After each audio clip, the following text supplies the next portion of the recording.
Mesdames et messieurs, bonjour ou bonsoir. Tout dépendra de l'heure à laquelle vous allez suivre cette émission. À moins de 72 heures, le président de la RDC, Félix Tshisekedi, s'est rendu 2 fois en Angola. Cette façon d'agir, ces déplacements suscitent des interrogations. La crise sécuritaire, certes, est-ce le dialogue qui est envisagé ou soit un nouveau processus de paix? Bienvenue dans votre magazine de la rédaction. Cette question sur Mikuba Télévision également dans la province du Lualaba et partout en République démocratique du Congo. Le ministre national de Mines avait interdit la commercialisation du produit chyprocobaltifère partout. Mais cette mesure a été levée après une pression de creuseurs artisanaux. L'État a-t-il reculé face aux menaces des creuseurs? Voilà les deux thématiques que nous allons exploiter ce jour. Pour en parler, je reçois sur ce plateau M. Fils Kalimboué, cadre de la société civile. Salut et bienvenue. Merci, M. Chérif. M. Nesti Kabon, vous êtes analyste politique et proche de la majorité. Salut et bienvenue. Merci, M. Chérif. Je salue mes co-débatteurs. Je salue aussi les téléspectateurs qui nous suivent en ce moment. M. Clovis Moinzé, vous n'êtes plus à présenter, vous êtes connu du public. Salut et bienvenue. Merci, M. Chérif. Je salue les téléspectateurs de Mikuba Radio-Télévision ainsi que mes co-débatteurs. Je pense que les thématiques sont déjà données. Nous allons en parler tout de suite. Merci beaucoup. Nous allons commencer avec vous, M.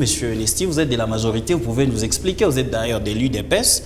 À moins de 72 heures, le président Tshisekedi s'est rendu en Angola. Il a rencontré le président angolais. Pourquoi faire?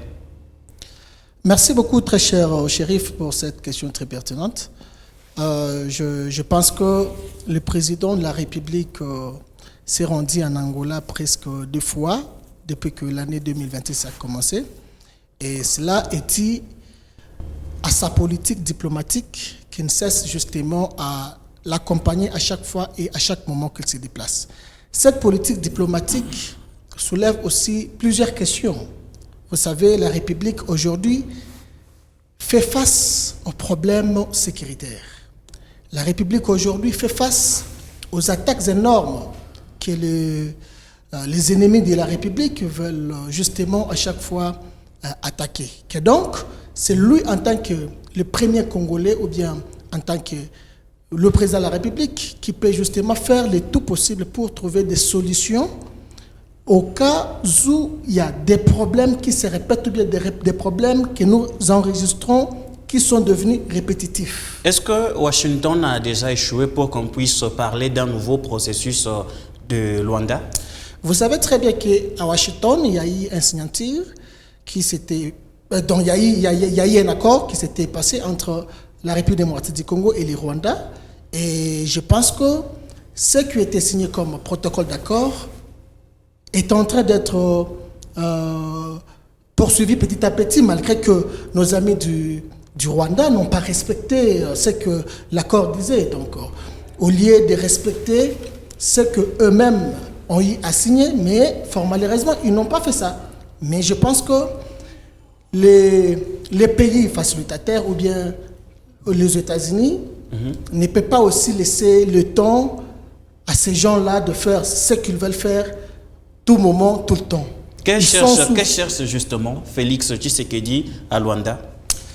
Le président Tshisekedi à Luanda, je pense que comme le président Lorenzo est aujourd'hui le président de l'Union africaine, et le problème qui surgit entre la République démocratique du Congo et le Rwanda, c'est un problème qui est régional. Automatiquement, il faut aussi aller auprès de celui qui regarde la région africaine pour essayer de présenter ce qu'on a comme problème.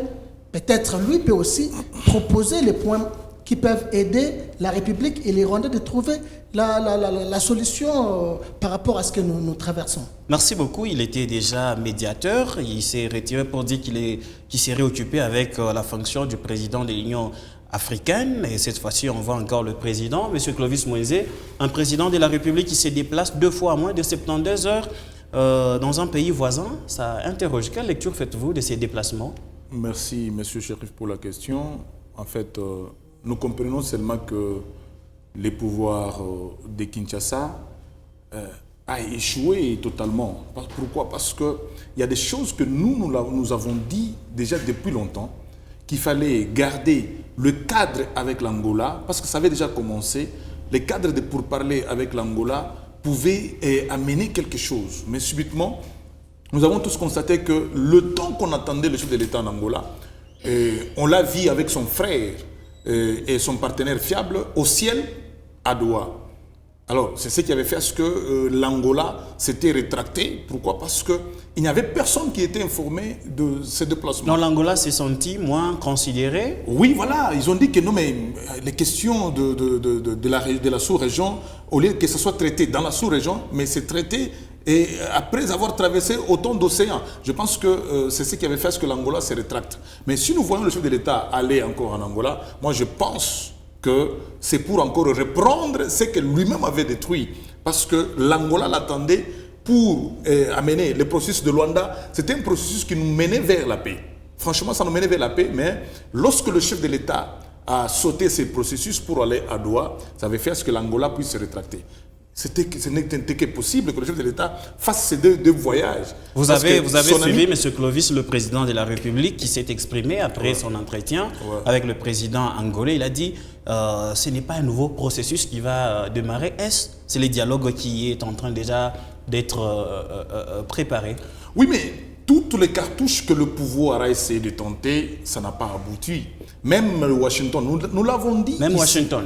Nous l'avons dit ici que la paix ne viendra ni de Washington ni de Doha. La paix viendra entre Congolais.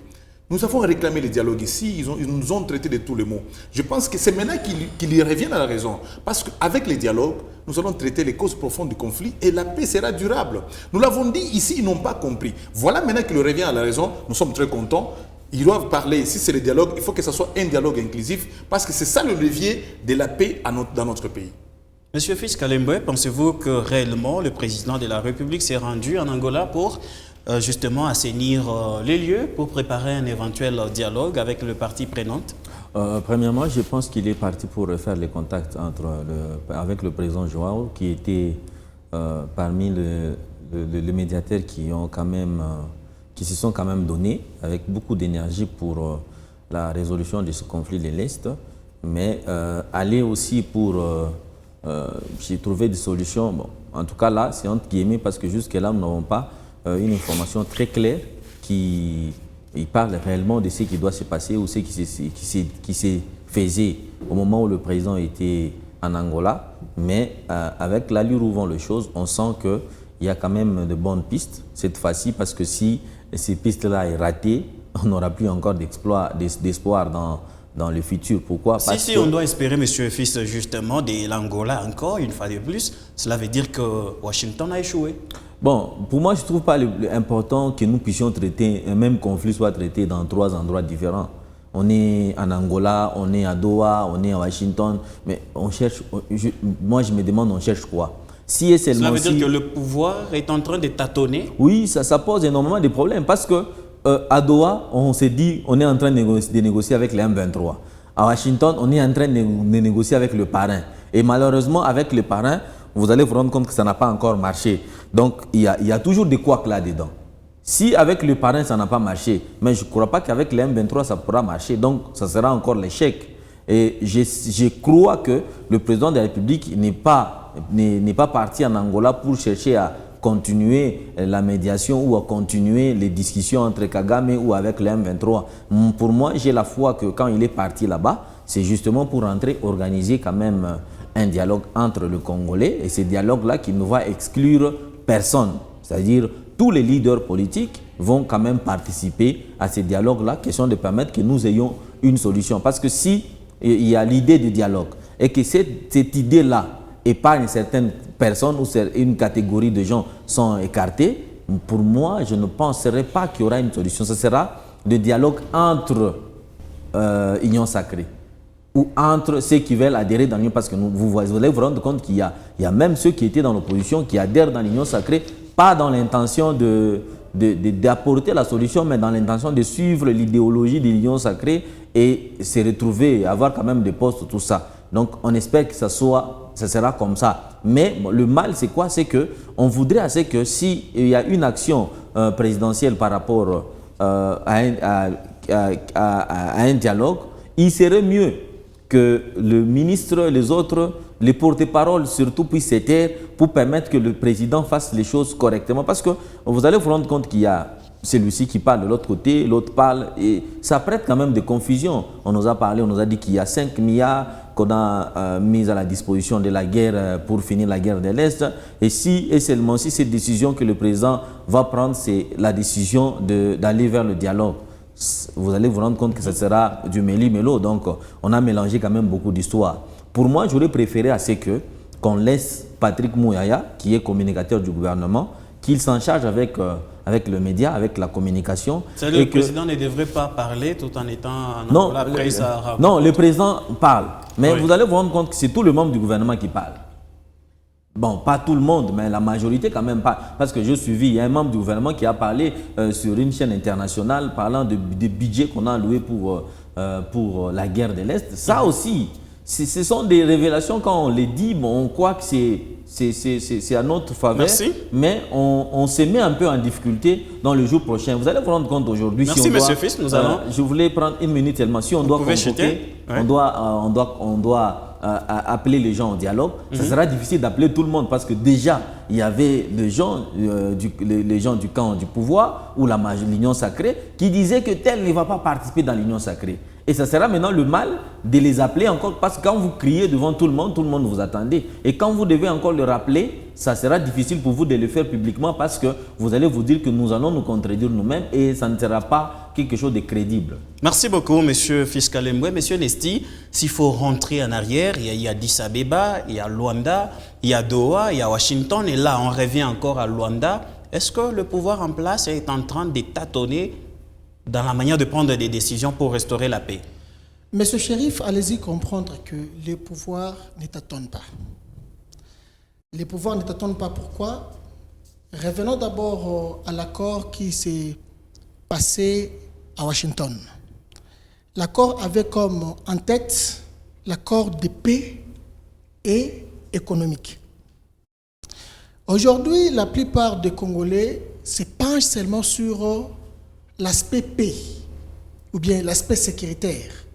Ils oublient l'aspect économique.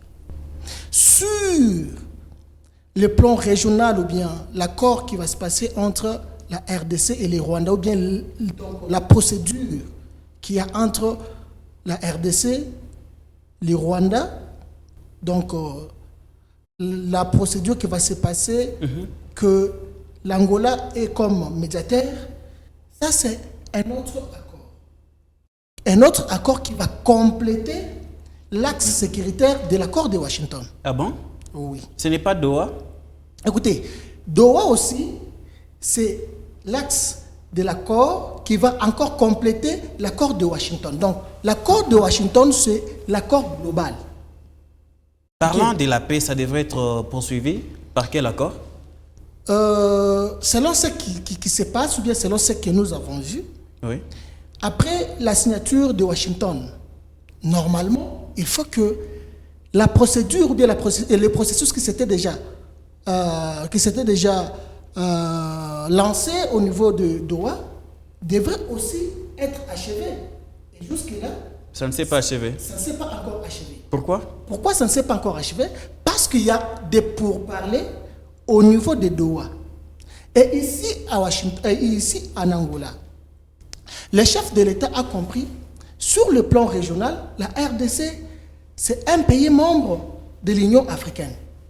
Et lorsque le président de l'Union africaine est celui qui est le président de l'Angola, automatiquement, il faut que tous ceux qui parlent de la sécurité au niveau régional puissent se passer en Angola.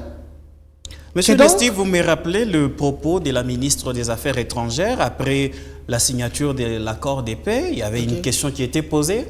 Quand est-ce que la paix va revenir? Elle avait répondu qu'elle ne connaissait pas la réponse. Aujourd'hui, ça fait déjà beaucoup de temps que le président Tshisekedi et Kagame ont entériné cet accord à Washington. Oui. Jusqu'alors, la paix n'est toujours pas revenue. Pourquoi?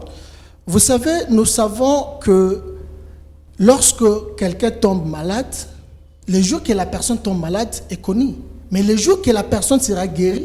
Non, ça c'est différent. Là, on parle d'un accord de paix. Vous signez un accord de paix, écoutez, vous retirez vos troupes sur les sols et la question était celle de savoir le jour où la guerre va prendre fin. Voilà pourquoi le ministre avait dit, il ne savait pas, c'est comme ça. Donc, il a pris l'exemple de la personne qui tombe aujourd'hui malade, mais qui ne sait pas quel jour qu'il va se rétablir. Aujourd'hui, qu'est-ce que Lorenzo peut apporter de plus dans la crise sécuritaire qui traverse notre pays? Les réseaux sociaux ou bien... Non, Lorenzo, le président angolais, oui. qu'est-ce qu'il peut apporter de nouveau après Washington? Qu'est-ce qu'il va apporter? Il va apporter quoi? Vous savez, c'est lui aussi qui est l'œil et la bouche de l'Union africaine. Il sait au moins quelques réalités qui se passent là-dedans. Et donc, il peut amener aussi un plus ou bien ajouter une pierre à l'édifice, que c'est ce qui s'est passé aussi à Washington. Il y a aussi des condamnés à mort si on devrait envisager, par exemple, que le président est parti en Angola pour préparer les dialogues. Kabila est condamné à mort, Corneille Nangaa condamné à mort. Comment est-ce qu'on va dialoguer avec... Voilà. Pardon, je n'ai pas encore cité. Okay. Avec toutes ces personnes, vous avez suivi le ministre de la Communication, Patrick Mouyaya, qui a dit d'ailleurs que s'il s'agissait d'organiser un dialogue, ça va se passer à Kinshasa.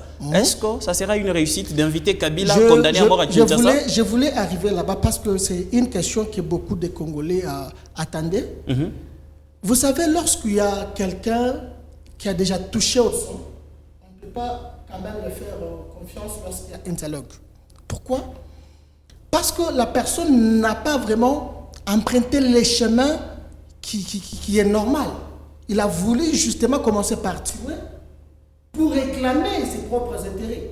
Prenons l'exemple de Nangaa, aujourd'hui condamné par défaut.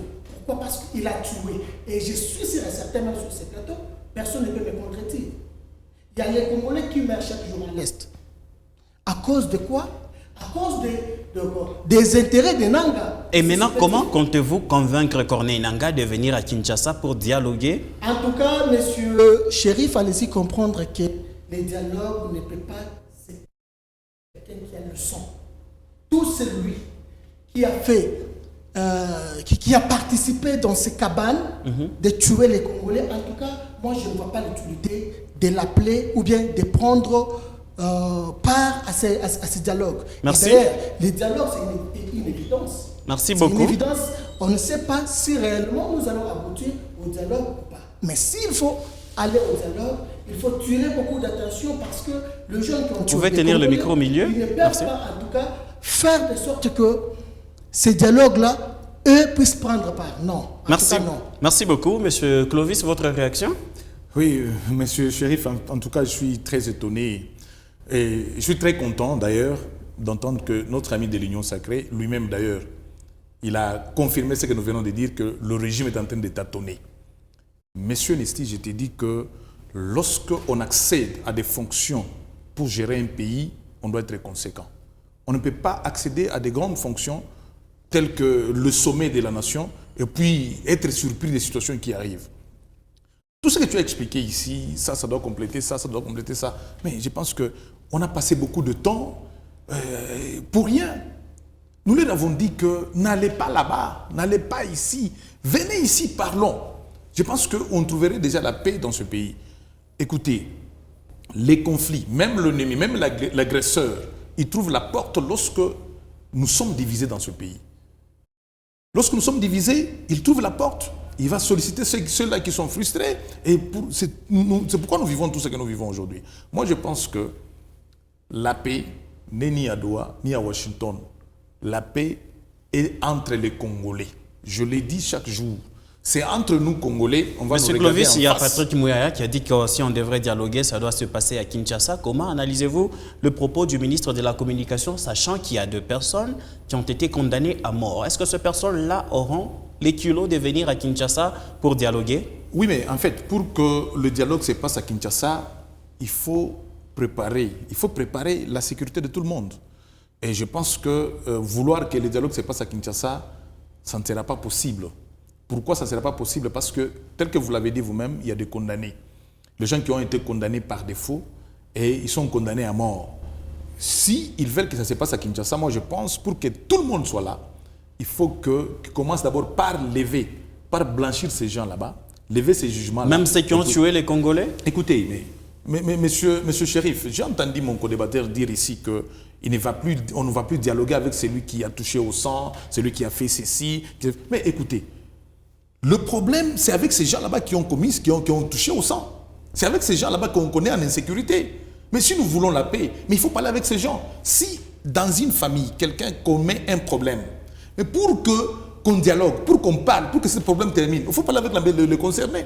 Mais vous allez dire que non, ok, nous excluons le M23. Nous n'allons pas dialoguer avec le M23. Mais et puis, vous êtes avec eux à Doha.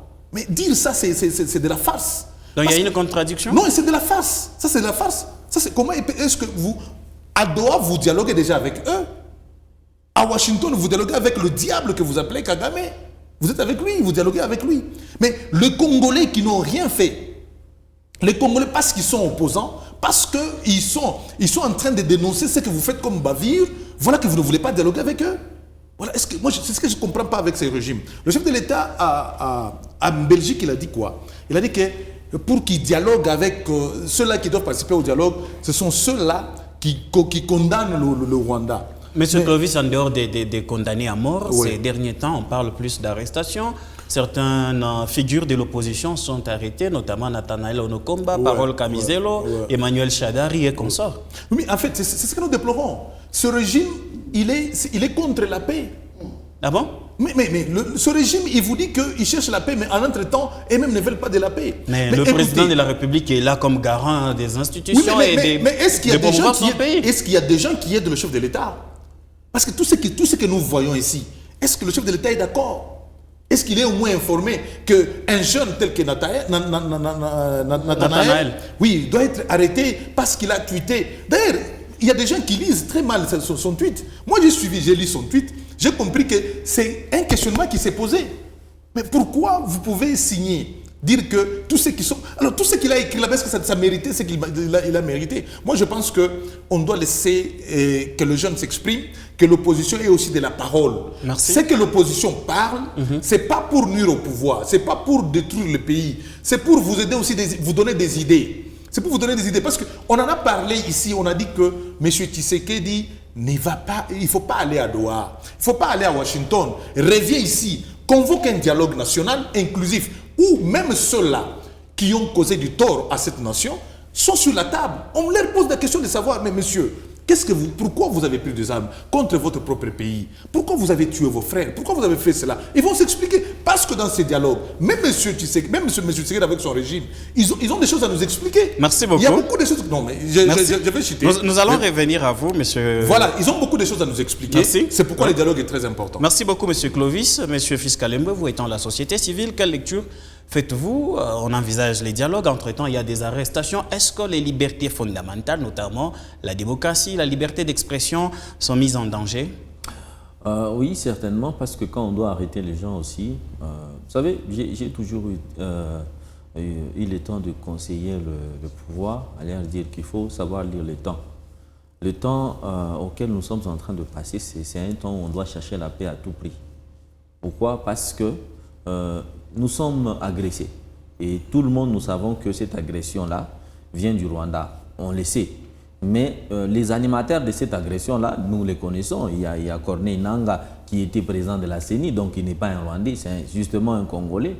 Et si on doit commencer par arrêter et condamner, on ne saura pas faire un dialogue sincère avec ces gens-là. Et ces gens-là ne se sentiront pas en sécurité quand ils vont venir. Ils ne seront pas capables de se défouler. Pour moi, le plus important serait d'appeler ces gens. Les gens qui critiquent... Les appeler pour faire encore le brassage et mixage, ça va nous amener au monsieur Non, pas le brassage, dans le cadre de demander... Parce que bon, les gens ont servi, ils ont servi le pays. Bon, il y a même certains qui sont membres de l'Union sacrée qui ont aussi été dans ce genre de situations. Mais rappelez-vous, l'histoire nous parle.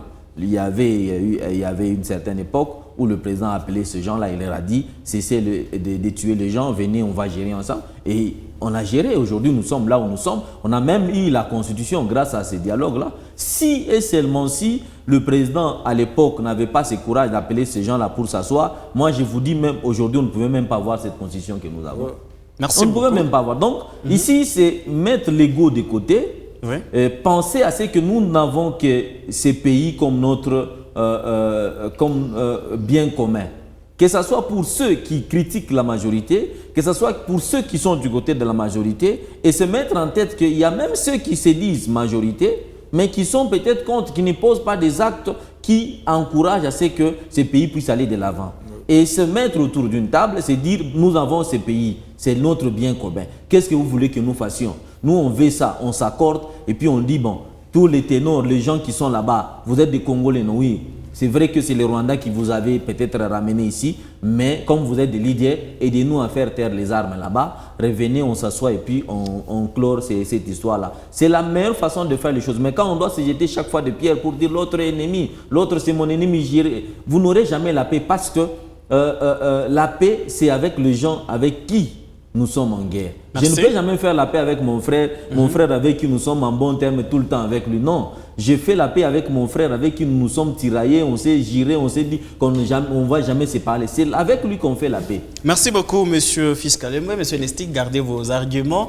Vous allez les avancer lors de la conclusion. Permettez-nous de partir sur le deuxième thème. Les activités minières artisanales ont repris dans la province du Lualaba après un arrêté du ministère des Mines qui a suspendu l'exploitation et la commercialisation du cuivre et du cobalt à l'issue du secteur artisanal. Quelques jours après, la pression des creuseurs, la décision est revenue. Je reviens encore à ma question. Est-ce encore un tâtonnement de plus? Un tâtonnement de plus, non. Mais c'est juste que selon l'arrêté ou bien selon la décision du ministre, Oui. moi j'avais juste compris que le temps que cette décision était tombée n'était pas en tout cas propice. Le temps n'était pas bien préparé. Qui a conseillé au ministre de prendre une telle décision avec des lourdes conséquences? Prenons le cas de la province du Lualaba, une province qui regorge plus de 450 000 creuseurs, et d'un coup, vous prenez une telle décision d'interdire la commercialisation du cuivre et du cobalt ici du secteur artisanal?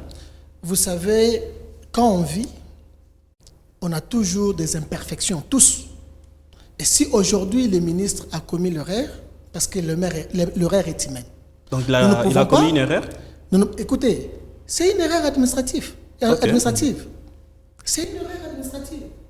Parce qu'une province comme celle du Lualaba ne peut pas vivre sans artisanat.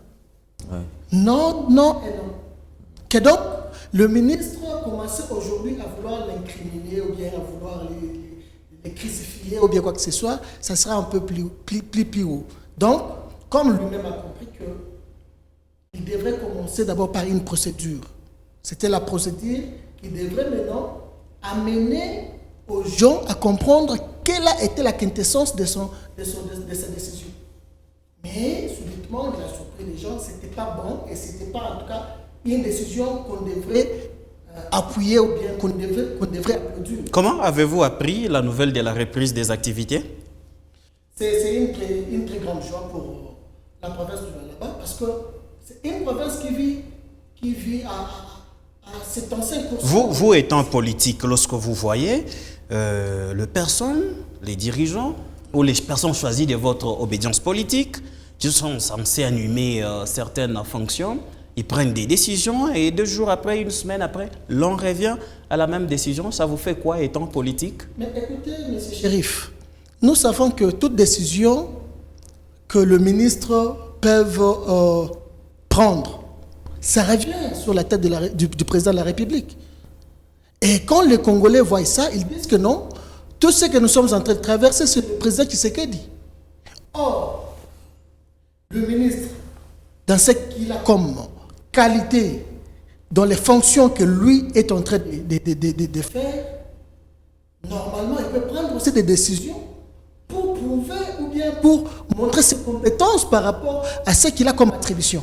Mais quand il prend une décision qui est impopulaire, une décision qui semble tuer encore la population, mais c'est un danger. Une décision que vous qualifiez d'impopulaire et pourtant qui protège les investisseurs. Il y a ces creuseurs qui n'ont pas des zones d'exploitation artisanale. Où est-ce qu'ils tirent les minéraux qu'ils vendent? Monsieur Chérif, cette question-là, elle est vraiment très, très pertinente. Oui. Pourquoi? Parce que là, on est tous Congolais. Enlevons d'abord la couleur politique. On est tous Congolais. Dans une province où les creuseurs n'ont pas de ZEA, vous me posez la question de savoir où est-ce qu'ils tirent les minéraux. Mais c'est aux autorités de voir comment est-ce qu'ils peuvent donner aux creuseurs des ZEA. Parce que ici, au Lualaba, 80% de jeunes n'ont pas à faire. Ils se débrouillent aussi dans des carrières. Et dans des carrières, 80%. Mais oui, ils partent, bon, je peux dire, ils partent voler. Parce qu'il n'y a pas des zones d'exploitation artisanale que les autorités les ont au moins données. Il n'y a pas. Et donc, c'est encore un bon moment ou bien un bon temps que les autorités puissent viser la classe de la jeunesse qui est aujourd'hui marginalisée. Merci beaucoup, M. Nesti. M. Clovis Moïse, lors du passage du ministre de Mines au Lualaba, après l'incident qui s'était produit à Molondo dans la carrière minière, le ministre avait promis 63 ou 64 zones d'exploitation artisanale. Et nous, on attendait à ce que ces zones-là soient viabilisées et par la suite, il y aura cette décision, mais subitement, il y a eu cette décision, puis la reprise des activités. Qui gagne à travers cette décision? Est-ce les industriels ou soit les créateurs artisanaux? Oui, en fait, Monsieur Chérif, avant de répondre à la question, je suis un peu perdu d'entendre Monsieur Nesti tout ce qu'il venait de dire ici. Pourquoi? Parce que lorsqu'il dit que le ministre a commis une erreur, on ne peut pas... En fait, il revient au moins à leurs habitudes, même lorsqu'on détourne, il dit que non, ils sont des pères de famille et tout qu'on sort. Est-ce qu'il y a-t-il une sanction? Y a-t-il pas une sanction? Y a-t-il une sanction qu'on a infligée au ministre? Si toi, tu vous appelez... Si on doit appeler cette décision d'impopulaire, est-ce qu'il y a-t-il une sanction? Moi, je pense que lorsqu'il y a une erreur, lorsqu'on gère on gère pour l'intérêt public, on n'admet pas l'erreur. Et puis c'est un arrêté. Lorsque un ministre prend un arrêté, ne pensez pas qu'il s'est endormi et il s'est réveillé avec cet arrêté. Non, on a fait une étude. Il y a des services techniques à côté du ministère. Et puis, lorsque vous dites que non, ça revient au chef de l'État, oui, mais c'est vrai, ça doit revenir au chef de l'État. Pourquoi? Parce que chaque vendredi, au moins, il y a un conseil de ministres. Et le ministre peut parler avant de prendre l'arrêté. Il en a peut-être parlé dans le conseil de ministres et il a eu le cutis. Alors, il ne faut pas dire ici que des données, soit le ministre, soit le chef de l'État. Non, ils connaissent ce qu'ils sont en train de faire. Tout ceci, c'est quoi? Est-ce qu'il n'y a pas eu une étude approfondie qui a été menée sur les conséquences, justement, de cette décision? En fait, c'est là que nous parlons de tâtonnement. Nous parlons d'amateurisme au sommet de l'État. Parce que, parlant des décisions pareilles, revenir le lendemain, je ne pense pas. Pourquoi? Parce que chaque ministère a le secrétaire général, il a les services techniques qui l'accompagnent. Monsieur Clovis, malgré tout, oui. Vous êtes ici là-bas, vous avez vu le soulèvement des agents, des entreprises qui sont victimes d'intrusion des créateurs. Le ministre, étant celui qui chapeaute les mines, il doit protéger les investisseurs. Mais écoutez, monsieur Chérif, c'est le même ministre, c'est le même pouvoir qui a vendu toutes les zones artisanales. Ah bon? Les zones EA. Les zones d'exploitation artisanale. Mais c'est pourquoi les creuseurs jusque-là n'ont pas encore des EA? Mais écoutez, ce ne sont pas... Lorsqu'on avait instauré l'exploitation artisanale, c'était pour qu'il y a autant de familles, autant du monde qui survivent à cause de cette exploitation. Pourquoi? On devrait créer la classe moyenne. Parce qu'on avait que ceux qui étaient riches devraient rester riches et ceux qui étaient pauvres devraient rester trop pauvres. Alors, on a créé ça parce qu'il n'y avait pas, l'État ne pouvait pas donner du travail à la population. Alors, il y a autant de milliers de gens qui vivent de cette exploitation. Mais qu'est-ce que le pouvoir fait? Le pouvoir... Si vous allez dans les autorités, les ministres, tous ces gens, les dignitaires, mais tous ces gens-là ont des carrés miniers. Ils ont l'air chinois, ils ont l'air carrés miniers. Là où la population devrait exploiter même artisanalement pour survivre, mais ils s'en ont approprié. La conséquence, c'est ce que nous vivons maintenant. Tous ces mondes-là qui ont été chassés des zones d'exploitation artisanale, aujourd'hui se retrouvent à l'air. Mais ils doivent vivre. Mais entre-temps, ils pillent dans les concessions des entreprises. J'aurais ces prévoir. L'État connaissait que lorsque nous chassons ces jeunes hommes, lorsque nous chassons cette population dans les zones où ils sont en train d'exploiter, la conséquence finirait par piller dans d'autres zones. Ce que l'État doit faire, c'est quoi? C'est chercher les zones. Ils peuvent pas. Parfois, les situations les étonnent. Chercher des zones d'exploitation artisanale, amener cette population à exploiter. Parce que si ces gens là-bas ne sont pas dans des zones d'exploitation artisanale, nous allons vivre les mêmes conséquences. Après piller les investisseurs, ils vont nous amener l'insécurité dans des villes. Merci beaucoup. Ce qui est important, l'État doit prévoir, trouver des zones à amener ces gens pour travailler, pour exploiter. Merci beaucoup. Merci beaucoup, M. Clovis. On des carrés miniers ci et là, qu'ils ont amené leurs Chinois et puis la population ne sait pas où exploiter. Merci beaucoup, M. Clovis, M. Fiscalembe. Vous étant la société civile, comment avez-vous accueilli cette nouvelle de la reprise de la commercialisation et l'exploitation minière artisanale? On savait que nous allons toujours revenir à ça. J'avais même dit que même la commission qui était ici ne fera absolument rien. On va revenir toujours à la même décision. Pourquoi? Parce que c'était une bonne décision, mais malheureusement, le préalable, c'était d'abord les EA. Je l'ai dit, ce qui est vrai dans les secteurs miniers, il y a des problèmes. Et c'est d'ailleurs peut-être ce qui a poussé le ministre à prendre cette décision-là. Pourquoi? Parce qu'il y a des entreprises qui menacent jusqu'à aujourd'hui de fermer. Vous avez vu les agents des KCC en train de marcher pour voir le gouverneur, afin que le gouverneur puisse prendre des mesures pour les sécuriser. Vous avez vu aussi deux fois quand il y a des petits conflits au niveau des concessionnaires, les créateurs remontent, ils cassent des histoires, les bus sont brûlés, ainsi de suite. Ce sont des conséquences là qui ne mettent pas en confiance les entrepreneurs. Et on ne peut jamais avoir un entrepreneur qui vient investir dans le secteur minier, il sait qu'après un certain temps, ses engins seront brûlés. Et là, ça, les actes pareils ont poussé quand même le gouvernement à agir. Mais pourquoi ce gouvernement-là a agi sans toutefois prendre les préalables? Moi, j'ai toujours dit que c'était une décision peut-être précipitée, dans le sens où, et une décision qui n'a pas été bien accompagnée, dans le sens où l'arrêté est là, et cet arrêté, il ne fallait pas dire ou interdire le créateur à vendre leurs minéraux aux entrepreneurs, c'est-à-dire aux entités de traitement. Ouais. Donc, on laisse les créateurs en train de faire leur travail et la commission vient, que la commission puisse avoir le temps de travailler. Parce que si la commission doit travailler pendant une semaine et trouver une solution, nous n'avons plus dans la société ici. Une semaine, 2 semaines, non. Il fallait qu'on donne même 2 mois, 3 mois à la commission. Même les services attitrés ici en province peuvent faire ce travail-là. Ils doivent le faire calmement. L'État a-t-il reculé face aux menaces des créateurs?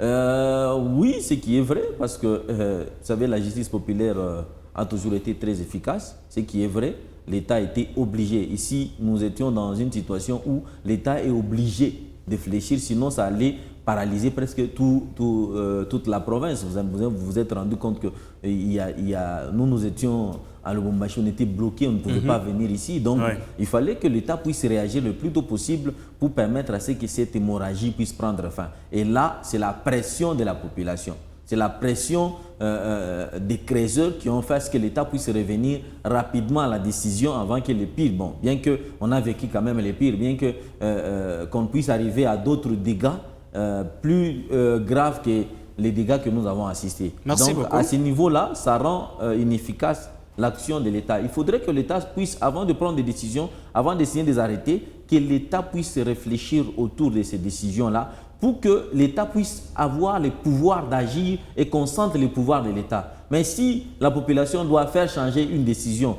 de l'État, vous allez vous rendre compte que ça rend inefficace les actions de l'État. Demain ou après-demain, il y aura une décision qui n'aura même pas d'impact dans les secteurs artisanaux. Vous allez voir, ils vont encore se soulever pour qu'on enlève ça. Merci beaucoup. Monsieur Nesti, quel est le sort actuellement réservé aux entreprises minières, bien sûr ceux qui exploitent industriellement, après cette décision de reprise des activités minières? Tout d'abord, M. Chérif, moi je pense que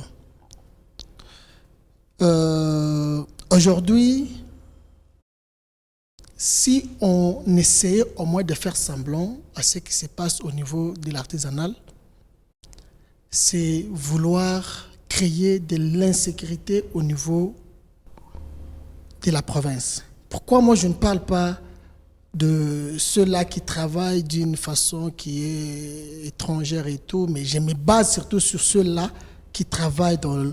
C'est parce que les créateurs que vous voyez, c'est une masse et c'est une force.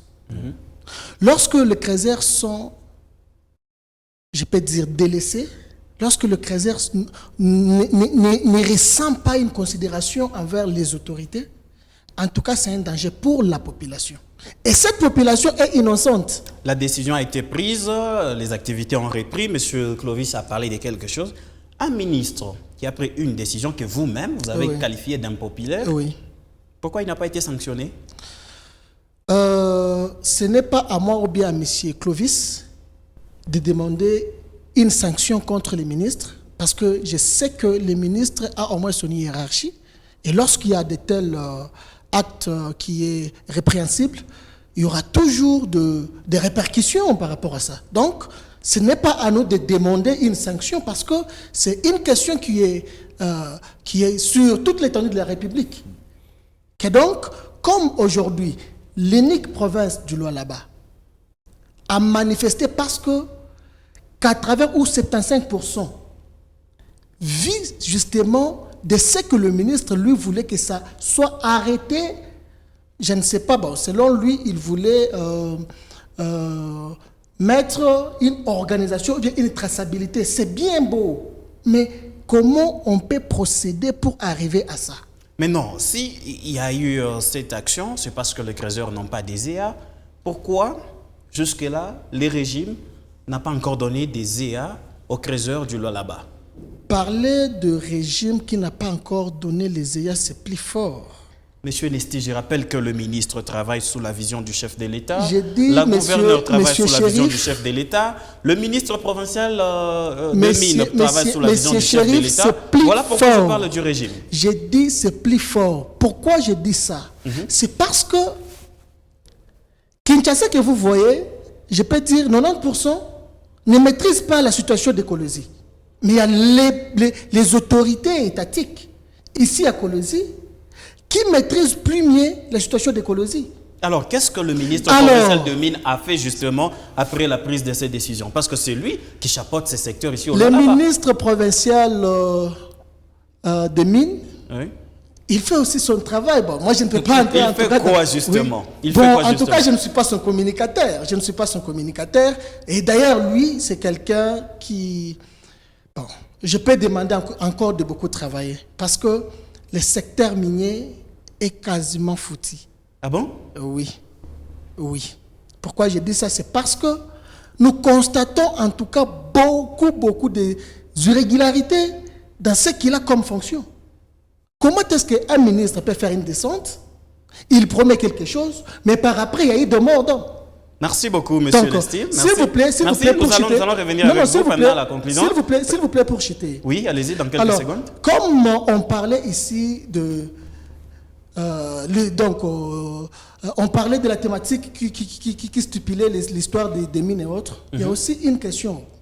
Nous sommes de la mouvance, mais il y a aussi nos frères de la maison civile qui commencent aussi à exagérer par rapport à leur façon de faire les choses. Quelle maison civile? C'est ceux-là qui s'appellent famille présidentielle. Apparemment, il y a même des intrus qui se disent de la famille présidentielle, mais ils ne sont pas. Il faut au moins essayer d'identifier les gens qui sont de cette famille. Parce qu'aujourd'hui, surtout ici au Lualaba, ça devient maintenant de trop. Merci beaucoup, monsieur Nesti. Monsieur Clovis Moïse, vous avez entendu la réaction de votre co-débatteur. Une réaction? Oui, en fait, je l'ai suivi. Il a très bien chuté. Il a vraiment très bien chuté. J'en félicite. Mais là où je ne suis pas d'accord, c'est lorsqu'il parle et il dit que les gens de Kinshasa ne connaissent pas ce qui se passe là-bas. C'est faux. Le ministre n'a pas pris cette décision sans toutefois consulter les services techniques. Ici en province, nous avons le ministère de Mines, nous avons la CMAP, nous avons la division des mines. Même l'inspection. Même l'inspection des mines. En tout cas, même les Camilles, ils sont là. Alors je pense que toutes ces informations sont données au ministre. Avant qu'ils prennent cette décision, ils sont informés de tout. Bien qu'en étant à Kinshasa, ils sont informés de tout. C'est pourquoi ils ont pris cette décision. Mais une décision qui a été mal prise d'ailleurs. Moi, je vais relever une chose. Ici au Lualaba, ici dans le Grand Katanga, pas le Lualaba seulement, parce que ça touche le Grand Katanga. Lorsqu'on parle du cuivre et cobalt, on voit le Grand Katanga. Dans le Grand Katanga, l'économie locale est soutenue par l'artisanal. Si il n'y a pas l'artisanal ici, Je me rappelle un jour, lorsqu'il y avait un temps où il y avait chute des métaux, nous avons souffert ici. Nous avons souffert. C'est pourquoi je dis que l'économie locale est soutenue par cet artisanat-là et ça doit toujours exister. Lorsque ça a été fait de cette manière-là, ça ne pouvait qu'amener des conséquences là où nous sommes. Les EA, dont vous-même vous avez déploré, vers la fin vous avez déploré des gens qui s'appellent de la famille présidentielle et tout consort, qui ont des carrés miniers ici et là. Alors, tout ça perturbe. Je pense que l'État connaît, Camille est là, en province, il y a le cadastre minier, mais ils doivent répertorier les carrés miniers qui soient libres ou soit de la gécamine, que la gécamine ne s'est pas exploitée, qu'on puisse donner aux creuseurs, arranger, faire une découverture, amener les creuseurs là-bas travailler.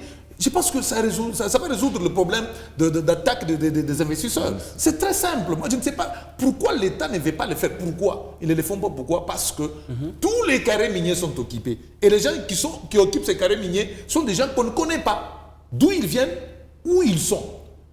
Comment ça, on ne les connaît pas, monsieur Clovis? Non, mais nous, les communs des mortels, nous ne les connaissons pas. Mais Camille connaît. Et ces gens là-bas ne payent même pas les taxes parce que lorsque vous détenez un carré minier et que vous n'exploitez pas, vous allez continuer à payer les taxes, ça sera lourd pour vous. Comme ce sont des gens qui sont du pouvoir, et ils ne payent pas les taxes, merci. Ils bloquent les carrés miniers et nous sommes là où nous sommes. Merci beaucoup. Monsieur Fils, votre réaction? Dans cette situation ici, nous nous rendons compte qu'il faudrait que le gouvernement agisse le plus rapidement possible parce que vous allez vous rendre compte qu'il y aura toujours des troubles chaque jour, si et seulement si on ne parvient pas à donner des EA. Est-ce que toutes ces zones-là sont déjà vendues comme certaines personnes les disent? Certainement, parce que quand j'ai interrogé quelqu'un, je lui ai dit est-ce qu'ici en province, il y a des zones où les creuseurs peuvent aller. Il dit non, je ne connais pas. Vous allez vous rendre compte que ce sont les endroits qu'on a, même les endroits qui sont occupés aujourd'hui par des sociétés, ça devait nécessairement servir à l'artisanat. Parce que l'artisanat, c'est l'homme qui va descendre. Donc, il ne faut pas que l'homme puisse descendre à 200 mètres, 300 mètres pour prendre pour avoir le produit. Alors, il y a des concessions, mais ces concessions-là qui appartiennent au privé, même si on les arrachait aujourd'hui, certaines concessions ne vont pas servir à l'artisan parce que ça demande toujours qu'il y ait l'industrie parce que les minerais sont quand même à 200, 400 mètres, 500 mètres. Donc, c'est impossible qu'une personne puisse descendre là-bas pour avoir le minerai. Et malheureusement, c'est là qu'il y a un problème parce que si il y avait des EA, il y avait des zones d'exploitation artisanale, aujourd'hui, rassurez-vous qu'on devait avoir ces zones-là. Vous voulez dire mais que, si Monsieur nous sommes Fils, en train d'aller... Monsieur Fils, vous voulez dire qu'avec toute la richesse que possède la province du Lualaba, il n'y a pas une place jusque-là libre qu'on peut octroyer aux creuseurs? Peut-être la place, elle est là. Mais le problème, est-ce que cette place-là, est-ce que les creuseurs sauront travailler là-bas? Parce que, c'est qu'on parle des EA, il faudrait que le minerai soit quand même d'une manière un peu proche de la surface. Donc, on ne peut pas descendre en bas. Et la deuxième des choses, c'est qu'on ne peut pas chercher peut-être un EA qui est à 250 km de Kolwezi, où la route est impraticable, les minéraux ne vont pas. Donc, là aussi, c'est ça le problème. Parce qu'on n'a pas de route. Même si on doit chercher les EA, j'ai été quelque part, j'ai oublié même le nom, à 145 km de Kolwezi, vous allez vous rendre compte que c'est bien, les gens peuvent arriver là-bas, les creuseurs peuvent arriver là-bas, mais la route pour transporter ces minéraux-là et amener ça aux usines, cette route-là, qui va le faire? Merci beaucoup. Donc ça pose énormément de problèmes, ce qui signifie qu'il y a quasiment un problème dans ce secteur-là. Il faudrait qu'on attribue les EA seulement aux creuseurs et on va résoudre facilement ces problèmes-là. Merci beaucoup. Face à la conclusion, M. Nesti, Tshisekedi en Angola, affaire des creuseurs, qu'est-ce que les téléspectateurs et les auditeurs vont retenir par rapport à ces deux thématiques? Pour clore, M. Chérif, je vais dire que le déplacement de Félix Antoine Tshisekedi Tshilombo, président de la République en Angola, c'est un déplacement qui est purement diplomatique. Attendons, dans les jours à venir, nous allons voir combien cela va donner. Il y a un co-débatteur qui a parlé ici des arrestations de différents opposants et tout. Bon, vous savez, lorsqu'on parle de l'arrestation, c'est un axe qui est purement juridique. On ne peut pas arrêter un innocent. On arrête quelqu'un qui a fâché la loi. Ah bon? Oh oui. Tout ces gens ici, Kamizelo, Nathanaël, Chadari, ils seront auditionnés. C'est là que leur juge naturel va interpréter leur façon de faire quoi? De se défendre. Ou bien... Avec une justice que le président a qualifiée de malade. Non, mais quand même, depuis que Tshisekedi a qualifié la justice de la justice malade, ça continue toujours à être malade jusqu'à aujourd'hui. Qui l'a soigné? Non, mais quand même. Moutamba qui devrait soigner cette justice est aussi en prison. Chaque jour ici, il y a des juges, il y a des magistrats, il y a des avocats, il y a des défenseurs judiciaires. Donc je pense que la justice ne reste pas dans cette position-là jusqu'à aujourd'hui. Merci beaucoup. Alors, pour le problème des Crézers, Oui. c'est un problème qui est simple. Que les autorités puissent chercher des EIA pour des Crézers et vous verrez qu'il n'y aura pas encore de troubles. Merci beaucoup. Monsieur Clovis. Oui, en fait, M. Fritz Tshisekedi, il passe son temps à voyager ici et là. Il perd beaucoup d'argent de la République. Moi, ce que je vais demander, il n'a qu'à convoquer le dialogue national inclusif sous l'égide de la CENCO et l'ECC. Je pense qu'on va trouver une solution très durable. On va se parler en face. Il y a ce que nous allons régler entre nous Congolais. Lui, il doit nous expliquer sur certaines questions. Ceux qui ont pris les armes vont expliquer aussi sur certaines questions. Je pense qu'on va trouver les différents ensemble et puis on va régler la situation et ça va passer. Moi, je pense que c'est ça la voie de la paix dans notre pays. Aller ici et là, perdre de l'argent, parce qu'à chaque déplacement du chef de l'État, il y a toujours, c'est un budget qui est constitué et ça va comme ça. Moi, je trouve qu'il revienne à la raison. Nous l'avons toujours dit, avant que Doha n'existe, avant que Washington n'existe, nous l'avions dit que nous devons rester sur une même table. Nous sommes le fils et fille d'un même pays. Nous devons nous parler, même s'il y a un problème. Nous devons nous dire des vérités. Ce n'est pas pour la première fois. Sam City l'avait fait. Et aujourd'hui, nous avons la charpente institutionnelle et nous avançons. Je pense que ça va plus finir avec lui, qu'il revienne au moins à la raison et convoquer le dialogue national. Merci. Pour le cas des Crézers, Oui. moi je pense que le ministre avait pris une décision qu'on a tous qualifiée ici d'impopulaire. Les Crézers sont regroupés par des coopératives. Moi je pense qu'il faut juste faire quelque chose pour ce secteur-là, que les coopératives soient bien organisées, que les Crézers soient identifiés, parce que chaque Crézer doit appartenir à une coopérative. Merci beaucoup. Et tout cela va nous aider à améliorer ce secteur-là. Merci beaucoup, Monsieur Clovis. Monsieur Fiscalimboué, votre conclusion. Nous attendons le ZEA pour les Crézers et nous demandons au gouvernement national quand même d'accompagner le ministère national de Mines pour faciliter ainsi que ces Crézers qui sont en train de s'ouvrir et même parfois de mourir puissent aussi avoir des concessions là où ils vont travailler en toute sécurité et tout en étant accompagnés de services attitrés ici en province. Et par rapport au président de la République, nous lui demandons d'organiser un dialogue qui va faciliter à ce que tout le monde puisse prendre place, afin que nous puissions nous dire des vérités et que la paix que nous cherchons puisse revenir dans le pays et que tous nous puissions vivre en paix. Voilà. Est-ce que l'Angola se présente comme un meilleur médiateur pour le dialogue, pour terminer justement? Ouais. Non. À ce niveau-là, on n'a pas besoin. C'est vrai que l'idée de dialogue peut venir du président Joao, mais je vous laisse qu'on laisse maintenant les Congolais faire les choses de leur façon. Donc, qu'il n'y ait pas quelqu'un qui peut être là, comme dire médiateur, non. Qu'on appelle les Congolais, que les Congolais entre eux puissent se dire ce qu'ils ont des différends entre eux et enfin de trouver une solution. Parce que si on doit encore appeler quelqu'un, venir, tout ça, c'est comme si vous êtes incapable vous-même de donner une solution. Et là, ça vous fragilise encore, ça va mettre encore des difficultés ou des barrières à ce que les gens s'expriment librement et ouvertement. Merci beaucoup, M. Fiscalimbe. Merci beaucoup, M. Clovis. Merci, M. Nesti. Merci, mesdames et messieurs. Ça sera tout pour cette question.